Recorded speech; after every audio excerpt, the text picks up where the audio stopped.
the structure of the ark. When I was a master's student at Ohio State University, I looked at the geometry of the cross-section and of the length of just the straightforward reading of the Bible. And I found out that it's dynamically stable 90 degrees in pitch mode and 90 degrees in yaw mode. Meaning it'll go all the way up to 90 degrees and it'll come back. It's stable. Not that that wouldn't have caused problems for the people and the animals in the ark if it had been tilted that much, but that does show the stability. Certainly whatever they could have taken in the turbulence, the ark could have taken structurally.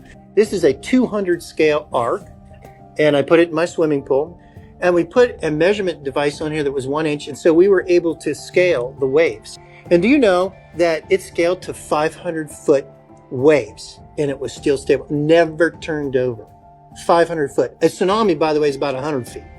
Most of biology didn't need to be on the ark. Most plants didn't need to be on the ark. Most insects didn't need to be on the ark. Only the creatures that have breath in their lungs. Most of the species live in the ocean, which do just fine in a flood. So the Bible doesn't say that Noah was to take 2 of every species onto the ark. It was to take 2 of every kind. We're not talking about, for example, 2 Great Danes, 2 German Shepherds, 2 wolves, 2 coyotes. He took 2 of the dog kind on the ark.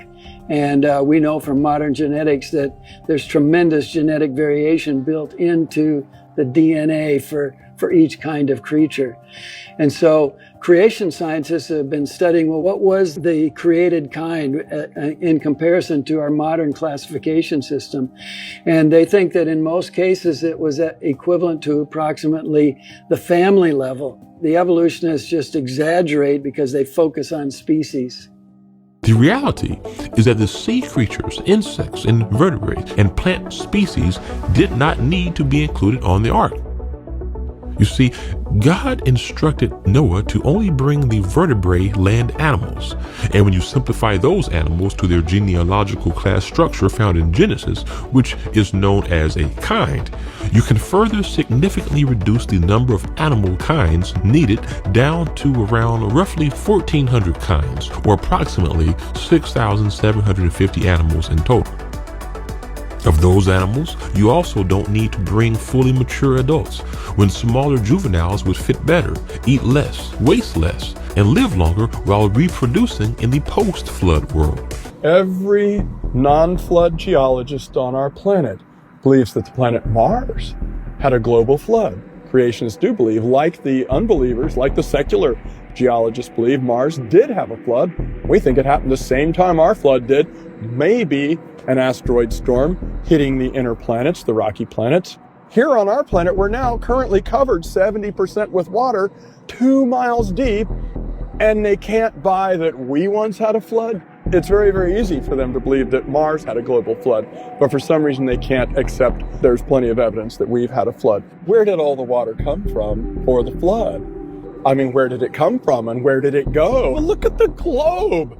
We're 3/4 covered with water 2 miles deep now. It's all still here.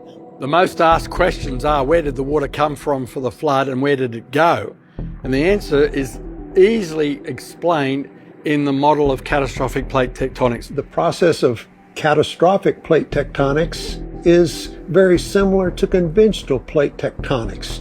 The main difference is the speed or the rate at which these processes unfold. Today, the plates are moving about a few inches per year. However, during the flood, 1 billion times faster.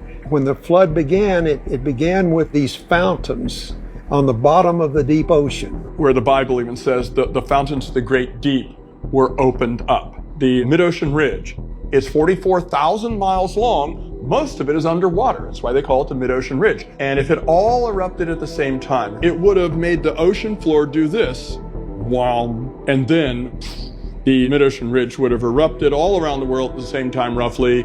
But that first phase, would have caused sea level to rise a mile, Then this tidal wave coming out from that sudden rise at the ocean floor in the middle headed towards the continents. Now, that would have been the phase 1 of the flood. The second phase of the flood, it says, was when the windows of heaven were open. It's no accident that there's an order given there in the scriptures.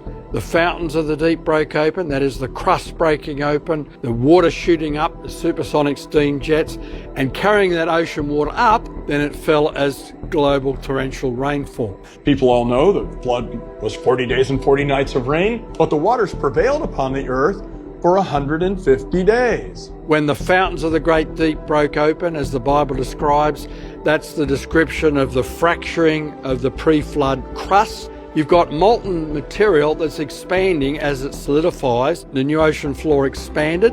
That pushed up sea level. That means that the ocean floor is actually going to rise. The ocean waters rose up to cover the continents. The new ocean floor cooled and it shrank, and therefore sea level fell and the ocean waters drained off. The flood waters are still present on the Earth's surface today. They went into the new ocean basins that were produced as a consequence of the flood. In fact, the Earth is still 70% covered in water. Yeah, the water's still here. If the Earth today is covered 71% in water, water-formed sedimentary rock layers made up most of the rock on Earth. Inside those rock layers are sea creatures mixed in with land creatures. Some of these sedimentary layers span entire continents, meaning they were formed all together in one event. Multiple layers are bent and folded together, proving rapid burial events created them. We find trees spanning through multiple layers of rock, and all over the globe we find massive areas of erosion, such as great canyons carved out. It is obvious that God left all of this evidence behind as a testimony to the biblical flood. To produce a fossil requires, in most cases, especially for the larger kinds of organisms, requires complete burial and rapid burial. So the fact that we find so many fossils so well preserved, many of them with evidence that the animals were buried alive, is another powerful evidence for a flood cataclysm. There's a lot of fossils in museums. In fact, the museums are full. They don't want any more fossils. The basements are full. Museums have collected 1 billion fossils. And scientists suggest that in the rocks, and you could find these, there are trillions of fossils. If you see an animal die along the side of the road, like a possum or a deer, pretty soon that deer or that possum is gone. The bones disintegrate, scavengers come, the mice eat the bones, the pelt falls apart. 10 years later, it's just dust. There's nothing. And yet there's these trillion fossils. Here's why we have 1 trillion fossils.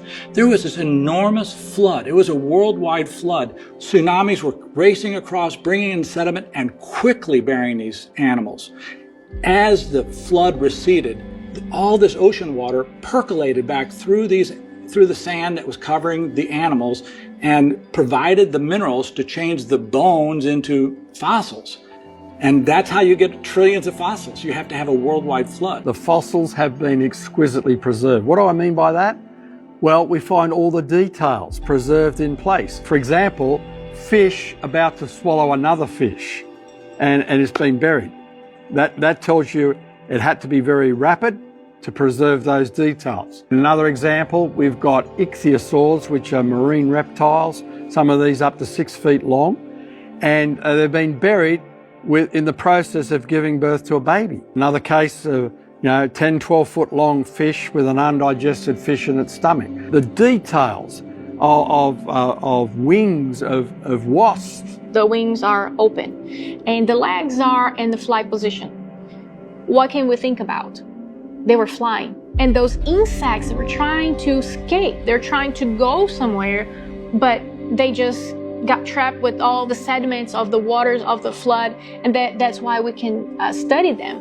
All these details require extremely rapid burial. It fits exactly with what the Bible says. It's consistent. The destruction of the flood was rapid, sudden, catastrophic on a global scale, preserving these creatures sometimes in life positions, caught in the action of doing something, and the details exquisitely preserved. That's consistent with the biblical record of the flood. All of the layers of the world have saltwater creatures. Well, what greater proof would you need that this was from a worldwide flood, that there's saltwater creatures in all the layers. Now, this is in the middle of the continents. How did these saltwater creatures get here? It would have to be a flood. Now, the evolution scientists have to explain where these saltwater creatures came from, how they got there. You're saying, Mr. Evolution Scientist, that there's saltwater creatures in all these layers, and you're saying the oceans rose, covered the middle of the United States, and went back down, went back up, went back down, multiple times, at least a dozen times. Occam's razor would say, it's more simple to believe in one flood than more than a dozen worldwide floods. It was in the 1980s that the secular geologists began to move to catastrophism and move away from uniformitarianism as soon as it suited their needs. If you go on Wikipedia today and look up dinosaur extinction or Chicxulub crater, an asteroid sunk and hit the Earth, caused a global cooling because of all the dust in the air, and the dinosaurs died out at that time. We have simulations where we've thrown the Chicxulub size meteorite on the Earth using high performance computing, and then we get the subduction event and we get the breakup of the lithosphere and we start the earthquakes, we start the volcanoes. Actually, meteoritic impacts could have initiated that event. But it has no power to explain the burial of these huge animals in the sediment record. In the 1980s, secular scientists began to theorize that it was an asteroid that crashed into the Earth and wiped out nearly all of life on its surface. The theory posits that massive tsunamis and volcanic dust-filled air as a result of the impact are what destroyed the dinosaurs and most other life in a worldwide disaster. Secular scientists could not escape the fact that water and volcanism played a massive role in how life was once wiped out on Earth. But the Bible had already written that the Earth had been catastrophically destroyed through volcanism and water, and they didn't want to validate the Bible. So they came up with their own catastrophic version of events, i.e., the asteroid impact theory. You see, the Bible's book of Genesis had already made clear what happened in the past in detail, describing volcanic activity bursting open from the ocean floors, chronicling when the volcanic activity began and ceased, how long the rain poured, how high the waters reached, as well as giving the very reason why God judged and destroyed the world with the flood in the first place. You are essentially given two choices today. On the one hand, you have a book written thousands of years ago giving an amazingly detailed account of a worldwide flood that wiped out virtually all life on Earth. On the other hand, you have man-made theories, in this case, one that was only first postulated about 40 years ago due to the inadequacy of their prior non-catastrophic models that they know really didn't work.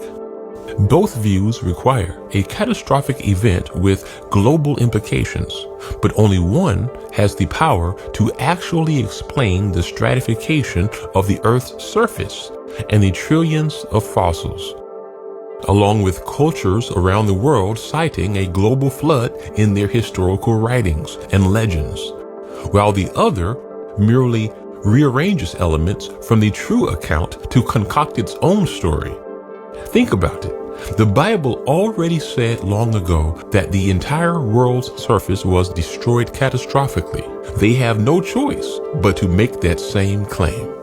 The Bible said that the continents were once together in the beginning. It looks like they have to share that too. Nearly all animal life on Earth was wiped out during the destruction, a fact that they also couldn't ignore. Marine life was scattered across the world. The Bible says the waters went above the highest mountains. Secular scientists formulated their own theories as to how to explain the marine fossils away. The Earth's original environment was permanently destroyed. The pre-flood paradise was gone. In the secular model, they refer to this as the prehistoric world going extinct. And let's not forget that the flood set the processes into motion for much of the world to be frozen over. Hot oceans produce evaporations and greater snowfall. Volcanoes send volumes of aerosols into the atmosphere, blocking the sun.